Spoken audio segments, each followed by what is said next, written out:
Hello, I'm George Liston, CA. Welcome to Dialogue, a program that explores the world of ideas and issues in international affairs, history, and culture.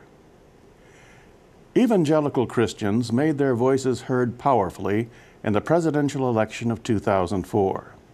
And as the wide-open contest of 2008 draws near, they are, again, a key and closely watched constituency. But the evangelical community of 2008 will be a different group than the one that last went to the polls. Like much of America, evangelicals have been greatly affected by the surge in immigration to this country. As immigration changes the face of America, it is changing the complexion of evangelical congregations, and that may have an effect on the political expression of these groups. As Asian and Latino participation grows, will the evangelical movement remain as it is, or reflect this diversity in new ways? It's a question that calls to mind the old hymn, "Will the circle be unbroken, or is change just over the horizon?" My guest is Janelle Wong, professor of political science at the University of Southern California and a current fellow of the Woodrow Wilson Center. Janelle, welcome to Dialogue. I'm delighted to be here. Thank you so much, George. Janelle, I'm absolutely delighted myself to have you, because this is a subject that fascinates me. I guess that's the word I would have to use.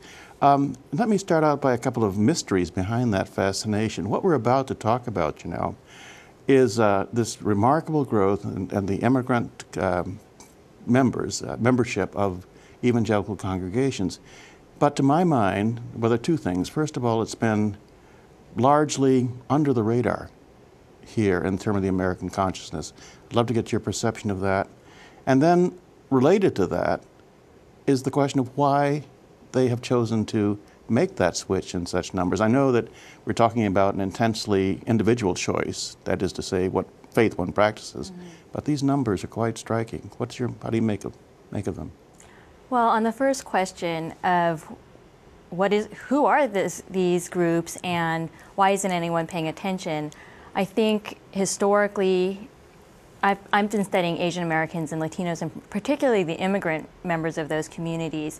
And both of those groups until recently have been what I would consider sort of marginalized in the political system. Right. We saw that turn around for Latinos somewhat in 2000 and 2004 when the campaigns sort of consciously reached out to Latinos. But I think one misconception is that they reached out to all Latinos. In fact, the parties themselves are really reaching out, put their majority of their resources into outreach to Latinos who were very likely voters, so those who were registered and who lived in swing states. I get it. So in that respect, it was a very small slice of the Latino community that was targeted.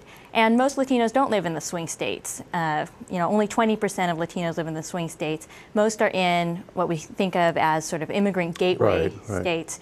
And so that's one reason they've been under the radar. I don't think the parties really took them seriously.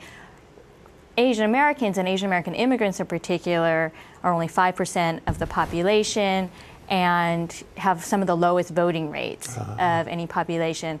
So these groups are already kind of under the radar screen. Right. And then I think there was a long time, at least in the academy, where people who were studying the politics of minority groups were not really looking at religion within those groups. And this happened for myself also. I wrote a book recently called Democracy's Promise, Immigrants in American Civic Institutions, and I really focused on the more visible, I thought at the time, visible community organizations, labor unions and social service organizations and ethnic voluntary associations.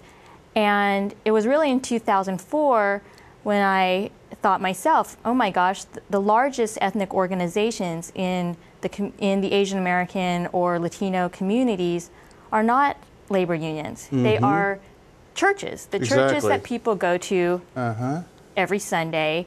And I think, especially in the academy and maybe in the real world of politics, people have not been paying attention to this phenomenal growth in particularly what we think of as theologically conservative Christian populations within immigrant groups, and particularly Pentecostals and evangelicals. People like to pay attention to white evangelicals because they voted for Bush in such huge numbers. They make up over 25% of his voting base. But very few people picked up on the fact that between 2000 and 2004, it was really Latino Protestants who provided Bush's biggest new voting bloc. These are excellent points, and we're going to focus on to what extent Asian and Latino adherence to the faith may or may not mirror the attitudes that are attributed to their white brothers and sisters and colleagues in this and all of this. As to the appeal, Janelle, of this, let me hazard a guess of my own and see if you agree or disagree, and I know you'll tell me exactly what you think. The direct emotional appeal of the evangelical way of worship, I think, might be very attractive. It certainly is very attractive to lots of people, and this may, of course, be reflected in the growing numbers of new Asian adherents to the faith. And it also struck me at the same time we see that promised within this form of worship, it's also very family-oriented, which I think might conform to habits. But that's as far as I can get in terms of thinking about the appeal. Well, I think that those are both two factors. I'm mainly looking at first and second generation immigrants, that is, immigrants who are foreign-born and their children.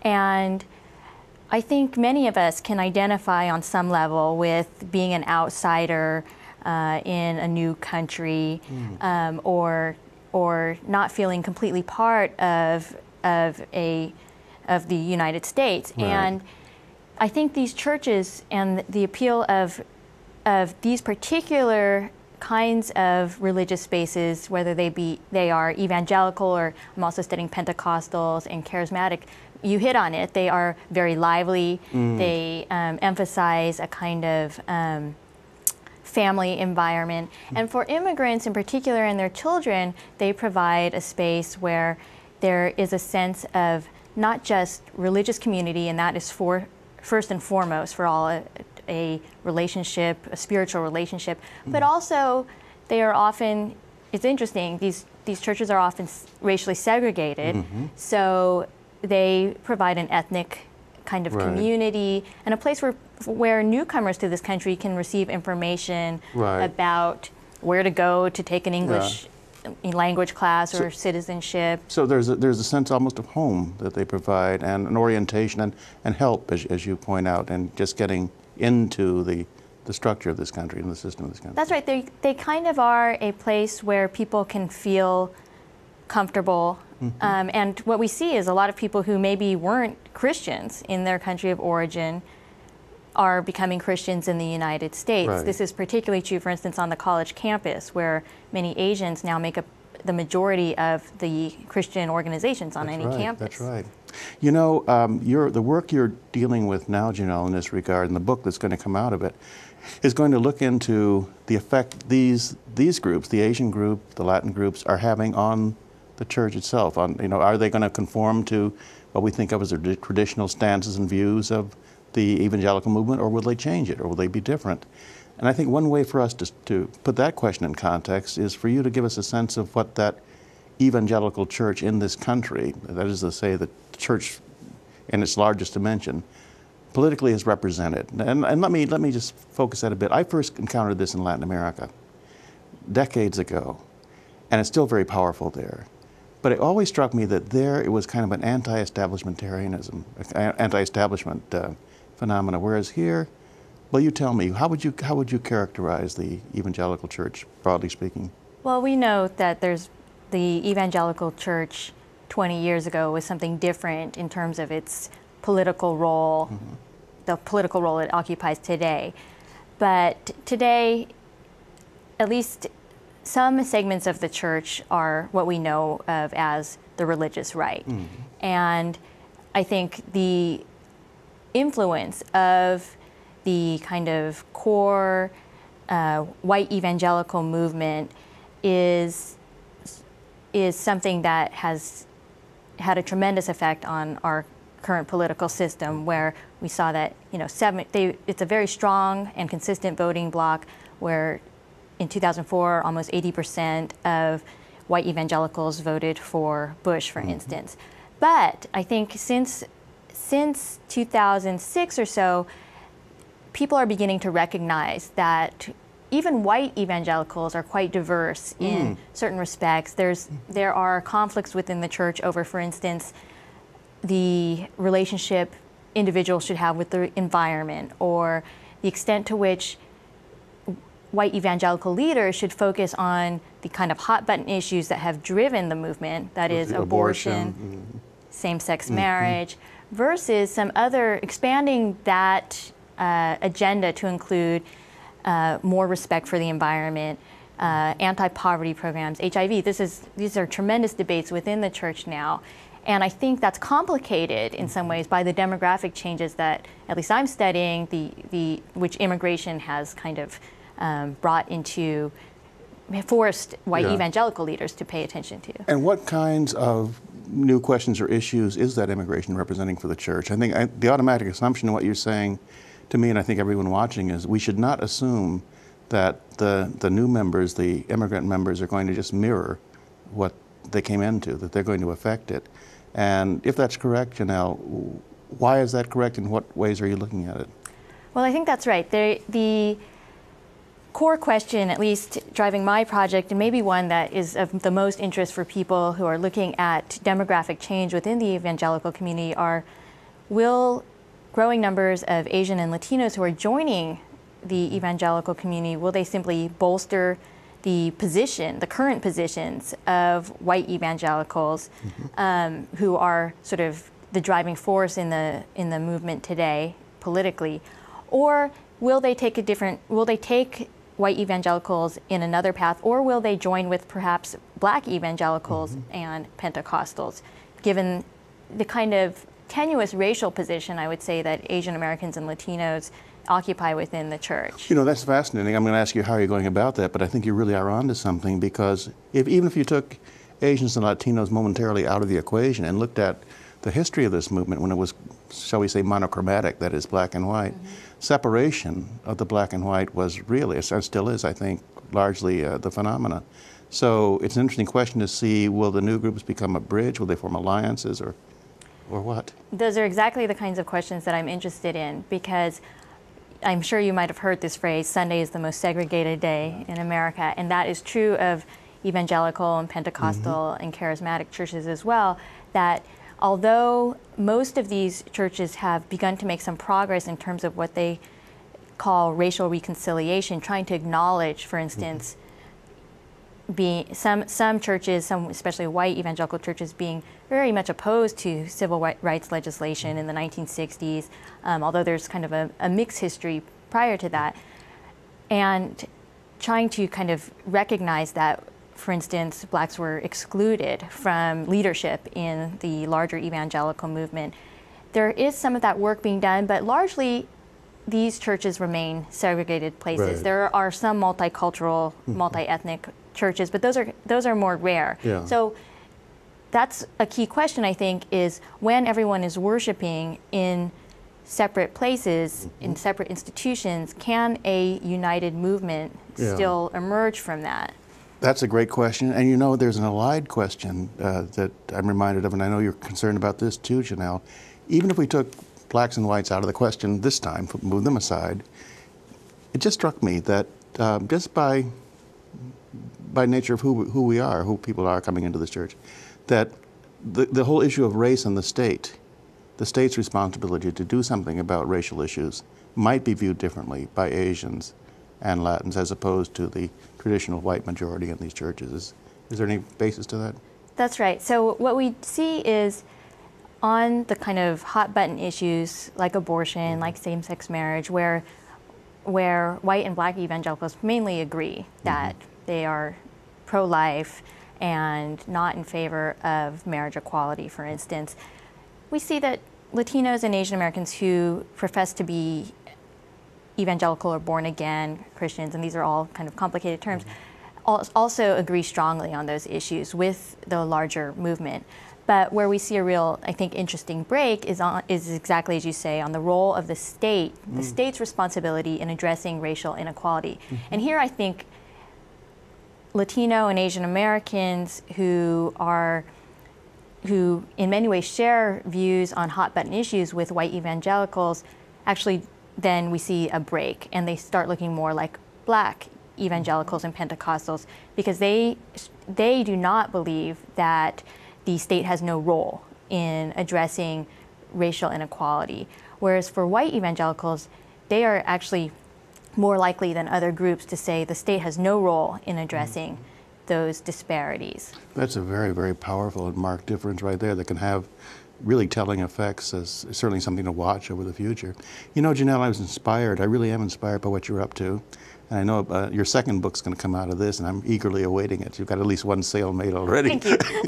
But it made me think about, you know, what other things might be in the mix, so to speak, that Asians and Latins might be bringing into the evangelical view. And let me try these two ideas on you. First of all, just by definition of what an immigrant is, you come from somewhere to somewhere. Would that mean that these groups, the new groups, so to speak, might be bringing more of a concern about foreign policy issues into a church that, and I'm not even certain myself as to what their traditional position might have been, but that they may now be urged to look at, and certainly new places in the world, as being of concern? Well, I think definitely the presence of these groups really signals, if not a new focus for the kind of older wave of evangelicals, to look at foreign policy in particular, to build connections to these places where, in fact, evangelicalism, Pentecostalism, and the charismatic movement have been flourishing. So I think the church, the white evangelical church, has long been concerned with missionary work in other places. And now the kind of fruits of that are, I think, showing themselves here on our own shores. As we talked about earlier, a lot of the growth in these groups is not just coming from conversion once people are in the United States, but from the tremendous growth in Latin America, in Asia. So in a place like Brazil, 50% of people there now are Pentecostal or charismatic. In the Philippines, it's almost 50%. In Guatemala, it's 60%. And you know, and this is something that, as I mentioned earlier, has been a subject of personal fascination.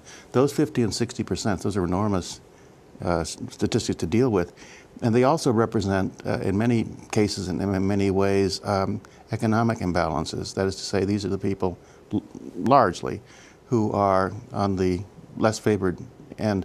So, to the extent that Asian evangelicals might be building the church's outreach to its foreign branches, would it also be building a consciousness about this problem, the fact that inequality exists? The church might have to take a more proactive role. I mean, can that kind of thing come out of this or not? Well, I think that is the big question for the future, because one, we haven't talked much about theology, but in most of these churches, there's a very strong emphasis on building a personal relationship with Jesus, rather than a kind of community emphasis. I would say there's a sense of community within a church, but I think the relationship with the larger community in the United States, for instance, is a little bit more ambivalent, especially with non-Christians, let's say, or even non-born-again Christians.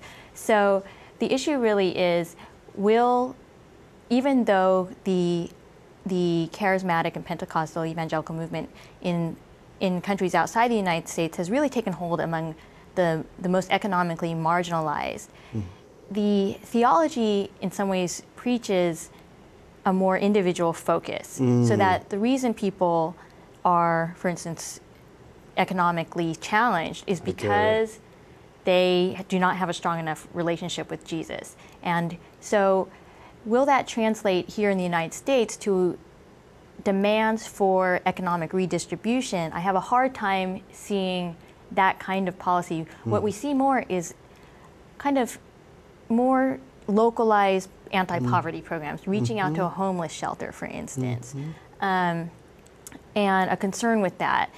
So whether these groups will be at the forefront of demanding massive economic restructuring here in the U.S. is I think, something that is hard for me to see. Oh, I think that's excellently well put, because and you remind us that at its unshakable core, the evangelical movement is based on this personal, direct relationship with one Savior. And this, of course, goes back to that question of the appeal we talked about at the outset of this program.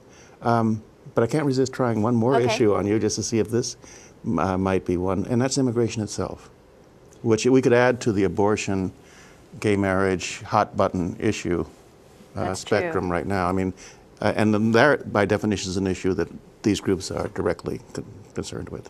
That's right. Well, the issue of immigration is a big topic within the ethnic evangelical and Pentecostal churches. There's no doubt about that. What we see is that it has become a kind of very touchy area for white evangelicals, and I would say for black evangelicals as well. So recent polls show that white evangelicals are more likely than, for instance, what we call mainline Protestants, or even the average American, to believe that immigrants present somewhat of a burden on our country. And there you can see the beginnings, I think, of a real struggle, because at the same time, I think the white evangelical movement sees tremendous potential in growing numbers of Latino and Asian American evangelical adherents. So what we see right now happening is that leadership in, let's say, Focus on the Family or Family Research Council that are really associated with the white evangelical kind of core religious right movement. And that's not to say, I don't want to say that all white evangelicals are conservative, because that's certainly not the case. But among these types of leaders, the most conservative leaders, rather than come out on immigration in any way, there's just a silence. And that hasn't gone unnoticed by Latino evangelical leaders who are saying, well, if we have stood behind you on issues of same-sex marriage, on issues of abortion, where are you now?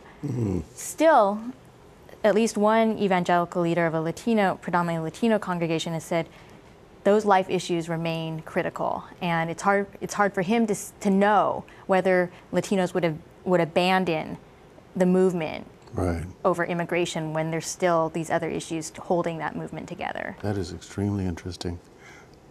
As you spoke, and particularly as you mentioned this last citation you made, I began to wonder, as you are surveying and studying and gathering the information for your book, is there any distinction, Janelle, that's particularly useful to you in the size of the church? Because one of the aspects of the evangelical movement that I find quite interesting, quite extraordinary, is the megachurch, so to speak. And do these function differently? Do these, or can one just put them in the pool with the rest?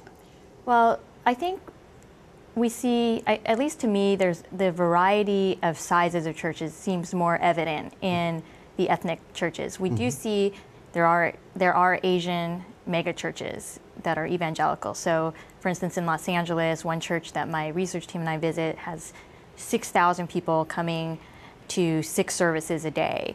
And there are also, in Southern California, Latino mega churches with memberships of around 5,000 or 6,000. That's not quite the same size, obviously, as some of the mega churches that are associated with the white evangelical movement, although we see some Latinos attending those churches in increasing numbers too. But what has really, I think, caught the attention of many researchers, at least, are smaller churches, smaller ethnic churches, and particularly in the Latino community, storefront and home front churches. And many people who live in large cities may have noticed, if you drive through the cities, you cannot help but see hundreds of storefront churches. And what does that mean for political mobilization? It's very different. It's very different mobilizing a huge mega institution where there's ready access to the message, there's ready access to, it's easy to give people all the same flyer, versus what does organization look like across hundreds and thousands of storefront churches that have 8 to 10 very devoted members. You know, having even a child's familiarity with exactly what you're talking about, and now this is almost an unfair question, but can you generalize a little bit about that? I mean, what kinds of things, particularly in those small storefront churches and political mobilization, getting the word out and such, what's notable? Well, I think what has been noticeable in my research is that even those who attend smaller storefront churches often get materials from a larger organization in the mail, for instance. They still have some connection to some theological institutes, but mainly they operate independently. Mm-hmm. And so I see that the mainstream evangelical movement will have a much easier time reaching the more established, larger congregations than the more independent, smaller. Right. And that's why I'm not necessarily convinced that growing numbers of Latino, especially Pentecostals, are simply going to be swept into the religious right. Because many pastors become pastors not through any kind of formal training where they have any indoctrination, but through a personal and direct relationship with God. Mm-hmm. and that is the way that they enter the leadership of their small church. Mm-hmm. At the same time, I do think that there are some commonalities in terms of issues that maybe make even those who attend small Pentecostal churches more open to one partisan message versus another. Janelle, I wait for the message that's going to come forth in your book, because this has been absolutely fascinating, and I think to everyone watching. And I think what you really told us is that the racial landscape, so to speak, of our American politics is vastly more complex than it used to be, and that'll be very interesting to watch this year and next. Thank you, Janelle Wong. Thank you for having me. It was a pleasure. And that's our program. We appreciate your comments, and you can reach us at dialogue@wilsoncenter.org. I'm George Liston, CA, and you've been watching Dialogue, a co-production of the Woodrow Wilson International Center for Scholars and MHC Networks. Dialogue is also on the MHC Worldview channel, which is available to public TV stations nationwide. For more information, go to www.mhcworldview.org. Please join us again right here next week, and thank you for watching this week. Janelle, thank you for talking. Thank you so much. See, you were wonderful.